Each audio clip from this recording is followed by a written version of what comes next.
I think this is my first recipe that ever received a bad review. The reviewer emailed me telling me my recipe was bad and I should feel bad, and boy did I! I was new to the blogging world and my confidence was shattered. I almost deleted the cake even though I hadn't published it lightly at all.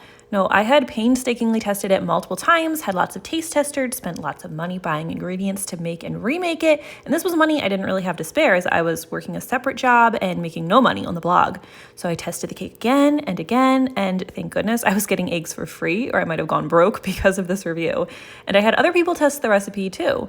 So while I don't like to point fingers and I appreciate constructive criticism, I now feel pretty confident saying something was just wrong in that baker's kitchen.